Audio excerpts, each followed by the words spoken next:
মই ভাবোঁ যে আমি কিছু ভাগ্যৱান সেইকাৰণে অসমৰ মাননীয় মুখ্যমন্ত্ৰী মহোদয় আমাৰ সমষ্টিত এটা ৰাত্ৰি যাপন কৰিব বিচাৰিছে।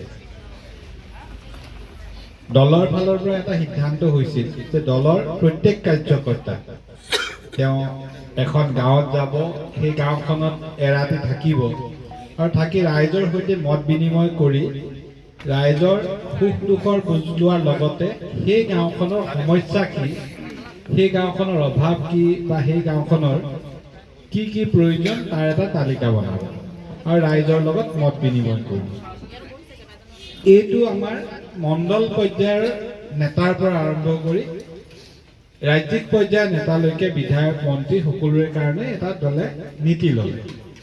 আৰু আমাৰ সৌভাগ্যৰ বিষয় যে মুখ্যমন্ত্ৰী মহোদয়ে তেখেতৰ এটা ৰাতি কটোৱাৰ সিদ্ধান্তটো যেতিয়া ল'ব লগা হ'ল তেতিয়া 126টা সমষ্টিৰ ভিতৰত তেখেতে নিজে সৰুপথাৰ সমষ্টিটো চিলেক্ট কৰিলে। আৰু তেখেতে কালি মোক ক'লে যে মই যাম আৰু তাতে ক'ৰবাত থাকিম, তুমি গাঁওখন ঠিক কৰিবা। আৰু সৰুপথাৰ সমষ্টিৰ গাঁওসমূহ যেতিয়া মোৰ মনলৈ আহিল, মই এটা কথা কওঁ যে এখন ডিচিপ্লিন, এখন ধুনীয়া গাঁৱৰ ছবি যেতিয়া মনলৈ আহিল, স্বাভাৱিকতে এই শ্যাম গাঁৱৰ বাহিৰে মই ইমান ডিচিপ্লিন ভাল গাঁও মই নাপালোঁ। আৰু বেলেগ গাঁৱৰ মানুহে হয়তো বেয়া পাব মই কোৱাৰ কাৰণে, কিন্তু কথাটো সঁচা কথা। মই নিজেও সদায় ইয়ালৈ আহি ভাল পাওঁ। আহোঁতে যাওঁতে গাঁওখনৰ প্ৰতি মোৰ সদায় এটা আকৰ্ষণ সৰুৰ পৰাই।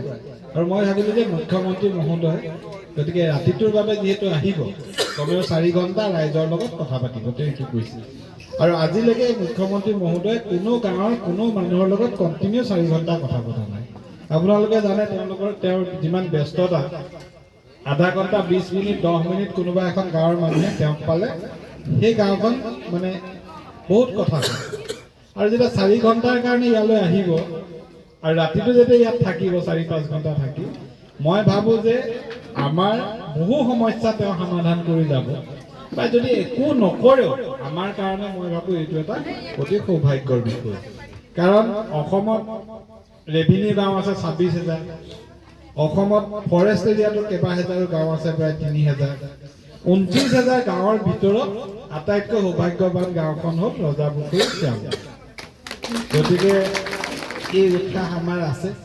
আৰু আমি ভাবোঁ যে মুখ্যমন্ত্ৰী মহোদয়ৰ এই ভ্ৰমণটো আমাৰ কাৰণে যেনেকৈ স্মৰণীয় হ'ব, আমিও মুখ্যমন্ত্ৰী মহোদয়ক এটা স্মৰণীয় এটা ভ্ৰমণ ইয়াৰ পৰা দিব পাৰিলে ভাল।